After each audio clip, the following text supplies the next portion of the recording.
Hello friend, कैसे हैं आप लोग। तो आज के टॉपिक में हम बात करने वाले हैं कुछ बेसिक क्वेश्चन आंसर की बात करेंगे जो इस बार 2024 में पूछे जा सकने वाले क्वेश्चन आपके हो सकते हैं। तो हमारे पास जो पहला चैप्टर है वह है चैलेंज ऑफ नेशनल बिल्डिंग, राष्ट्र निर्माण की चुनौती से हमारे पास कुछ क्वेश्चन है, आइए देखते हैं। तो पहला क्वेश्चन कहता है निम्नलिखित में से कौन सा कथन बंटवारे के बारे में गलत है। तो जब भारत का बंटवारा हुआ था तो इसमें से कुछ आपके रिजल्ट आए थे, उसमें से कौन कौन से रिजल्ट इनमें से गलत है आपको वो बताने हैं। तो कहता है भारत का विभाजन द्वीप राष्ट्र सिद्धांत का परिणाम था, ये बात सही है। कहता है पंजाब और बंगाल दो प्रांत थे जो धर्म के आधार पर विभाजित हो गए थे, ये भी बात सही है। पूर्वी पाकिस्तान और पश्चिमी पाकिस्तान सन्निहित नहीं थे, मतलब पूर्वी पाकिस्तान और पश्चिमी पाकिस्तान एक साथ नहीं थे, ये बात भी सही है। कहता है विभाजन की योजना में सीमा पार आबादी के स्थानांतरण की योजना शामिल थी, ये बात शामिल नहीं थी। तो इसका जो आंसर हो जाएगा वो हो जाएगा आंसर डी हो जाएगा। अगला क्वेश्चन हमारे पास है कि भारत के पहले उप प्रधानमंत्री कौन थे। उप प्रधानमंत्री कौन थे? क्या हमारे प्रधानमंत्री गोपाल कृष्ण गोखले थे, या मोरारजी देसाई, या चरण सिंह? तो इनका जो नाम था वो था सरदार वल्लभ भाई पटेल थे हमारे। अगर हमारे पास कहता है निम्नलिखित में से किसे 20वीं सदी में दक्षिण एशिया के महानतम कवियों में से एक माना जाता है, तो उनका नाम है फैज अहमद फैज। क्या नाम है? फैज अहमद फैज। तो 20वीं सदी के दक्षिण एशिया के महानतम जो कवि थे उनका नाम था फैज अहमद फैज था। अगला क्वेश्चन हमारे पास है द्वीप राष्ट्र सिद्धांत का प्रतिपादन 1940 में किया गया था, तो ये किसने किया था? तो मुस्लिम लीग ने इसका प्रतिपादन किया था। कहता है कौन सा राज्य द्विभाषी राज्य के नाम से जाना जाता है। द्विभाषी का मतलब होता है जो दो भाषाओं के साथ जुड़ा हुआ था या जिसमें दो भाषा एक साथ थे, वो कौन से राज्य थे? तो उसका नाम था बॉम्बे, उसका नाम था बॉम्बे। अगला हमारे पास कहता है निम्नलिखित में से कौन मौलिक अधिकार और अल्पसंख्यक स्वतंत्र भारत के पहले उप प्रधानमंत्री और पहले गृह मंत्री और महत्वपूर्ण समितियों के सदस्य थे? तो उनका जो नाम था वो सरदार वल्लभ भाई पटेल थे। कहता है यूनिवर्सल एडल्ट फ्रेंचाइज के आधार पर किस राज्य में पहला विधानसभा चुनाव हुआ था? तो किस राज्य में पहला यूनिवर्सल एडल्ट फ्रेंचाइज के आधार पर चुनाव किया गया था? उसका नाम था मणिपुर। क्या नाम था? मणिपुर। अगला हमारे पास है राज्य पुनर्गठन आयोग की स्थापना कब की गई थी? तो उसकी स्थापना की गई थी 1953 में की गई थी। कहता है निम्नलिखित में से किस नेता ने एक भूमिका निभाई रियासतों के एकीकरण में महत्वपूर्ण भूमिका? तो रियासतों के एकीकरण में जो महत्वपूर्ण भूमिका निभाई गई थी वह सरदार वल्लभ भाई पटेल के द्वारा निभाई गई थी। कहता भारत के प्रथम प्रधानमंत्री कौन थे? तो उनका नाम था जवाहरलाल नेहरू नाम था। अगला है जवाहरलाल नेहरू द्वारा दिए गए भाषण नियति के साथ प्रयास करें, ये कब दिया गया था? तो ये दिया गया था 14 और 15 अगस्त के मध्य रात्रि को दिया गया था। अगला हमारे पास क्वेश्चन है कि निम्नलिखित विकल्पों में से कौन सा समूह उन तीन रियासतों का प्रतिनिधित्व करता है जिन्होंने भारत के साथ अपने विलय का विरोध किया था? उसका नाम था जूनागढ़, हैदराबाद और त्रावणकोर। ये कुछ ऐसे क्षेत्र थे जो भारत में शामिल होने से मना कर रहे थे।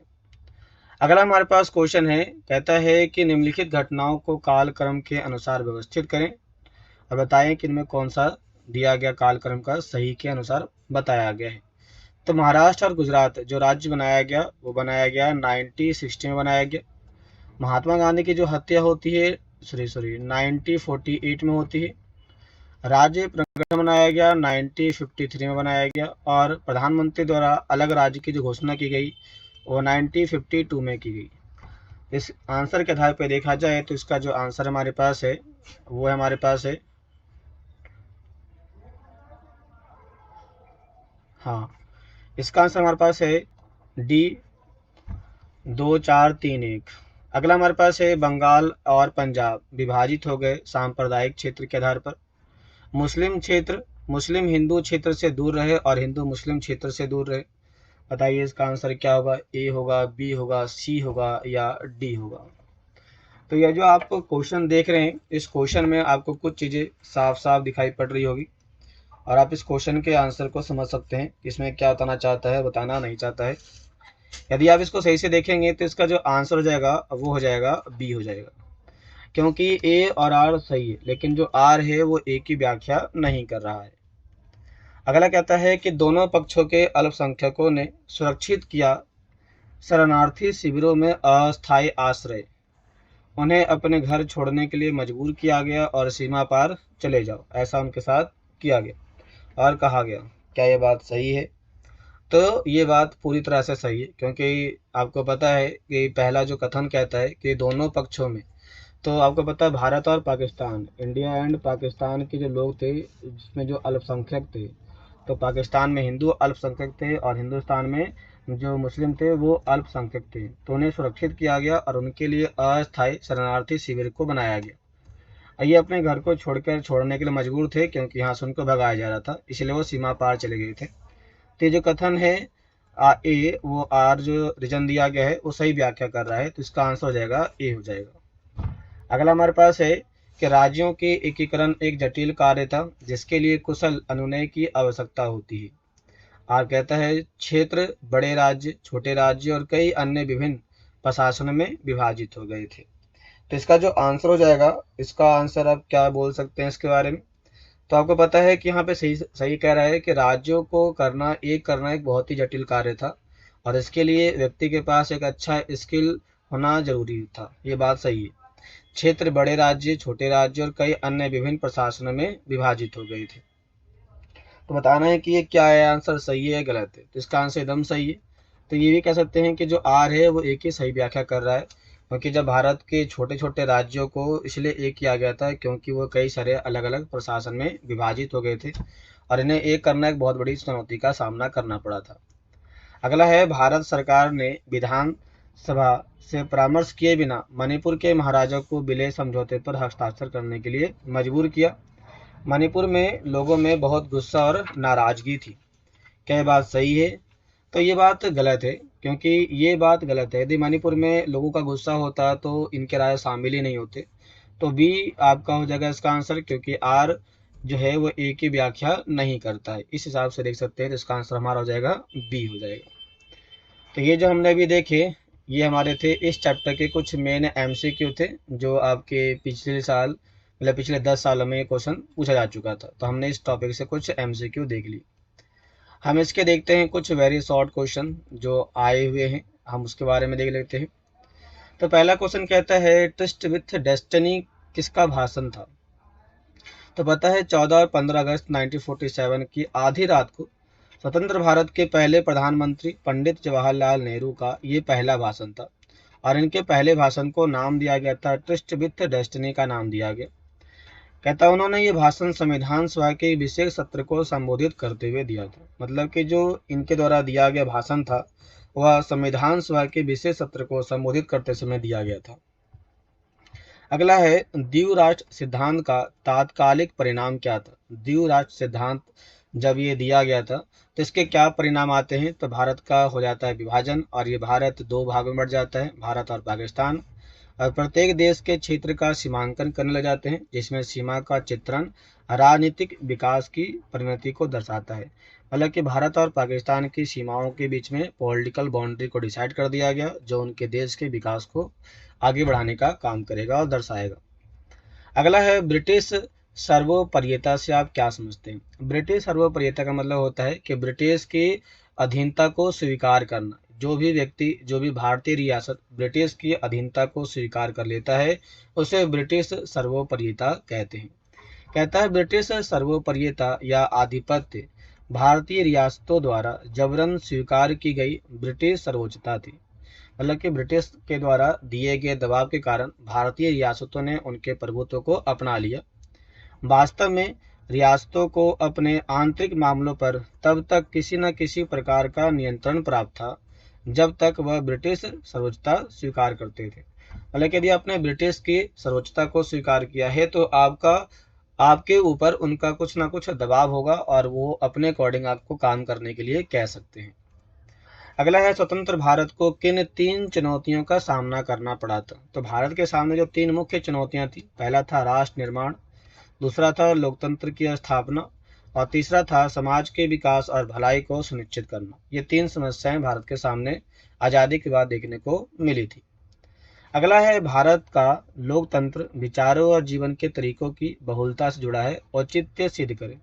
तो ये जो लाइन दिया गया है, ये जो स्टेटमेंट दिया गया है, इस स्टेटमेंट के औचित्य, इसकी व्याख्या करना है, क्या ये बात सही है या गलत है। तो कहता है भारतीय लोकतंत्र समर्थन करता है, पहचानता है और स्वीकार करता है किसको? विभिन्न मूल्यों को, विचारधाराओं को और लोकाचार के अस्तित्व को। और ये बदले में दर्शाता है कि लोकतंत्र विचारों और जीवन के तरीकों की बहुलता से जुड़ा हुआ है। मतलब ये समझाना चाहता है कि भारत जो है वह एक्चुअल में विभिन्न मूल्यों, विचारधाराओं और लोकाचार का अस्तित्व एक साथ लेकर के चलता है। अगला कहता है भारतीय रियासत में या भारतीय संघ में रियासतों के एकीकरण में सरदार वल्लभ भाई पटेल के द्वारा निभाई गई भूमिका की व्याख्या करें। तो सरदार पटेल को हम लौह पुरुष के नाम से भी पुकारते हैं। इन्होंने राज्य के एकीकरण में महत्वपूर्ण भूमिका निभाई। ये भारत के पहले उप प्रधानमंत्री रह चुके थे, पहले गृह मंत्री रह चुके थे। इन्होंने देशी रियासतों को शासकों से दृढ़तापूर्वक और कूटनीतिक तरीके से उनमें शामिल करने का प्रयास किया और इसके लिए यहाँ पर सरदार वल्लभ भाई पटेल के द्वारा एक्ट ऑफ इंस्ट्रूमेंट के ऊपर साइन करवाया गया, जिसके माध्यम से जितने भी देशी रियासत थे उन्हें अपने पक्ष में शामिल करने का प्रयास किया गया, जिसमें उनके द्वारा 26 छोटे राज्यों को शामिल करने का काम किया गया, जो उड़ीसा में थे पहले। गुजरात के सौराष्ट्र में जो 14 बड़े राज्य और 119 छोटे राज्य जो थे उनको एक करने का काम किया गया। और भारत में इस समय लगभग 565 जो रियासतें थी उनको एक करके भारतीय संघ में शामिल करने का प्रयास इनके द्वारा किया गया।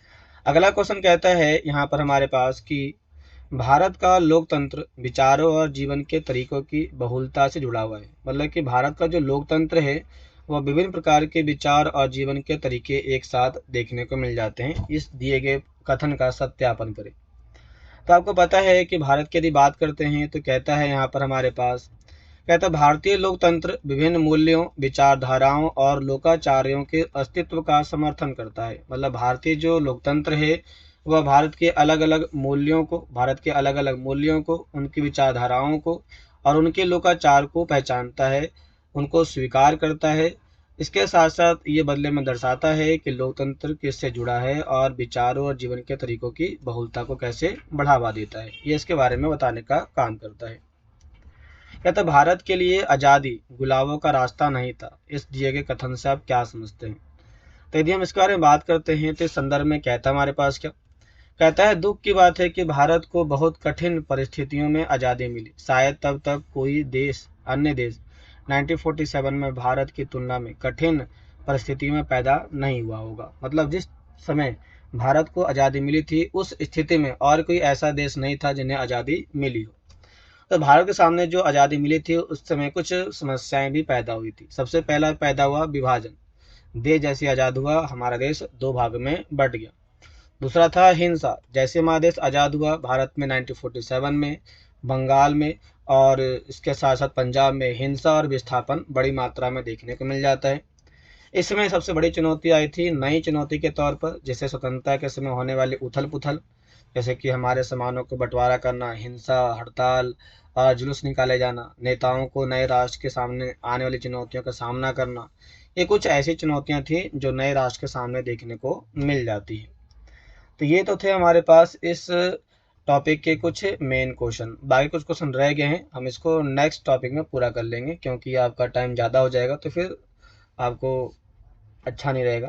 तो हम इसको इस समय ही छोड़ते हैं, हम इसको नेक्स्ट टॉपिक में पूरा करते हैं। तो ये आपको कैसा लगा जरूर बताइए और वीडियो को सब्सक्राइब लाइक जरूर करें। तो मिलते हैं नेक्स्ट क्लास में, तब के लिए धन्यवाद।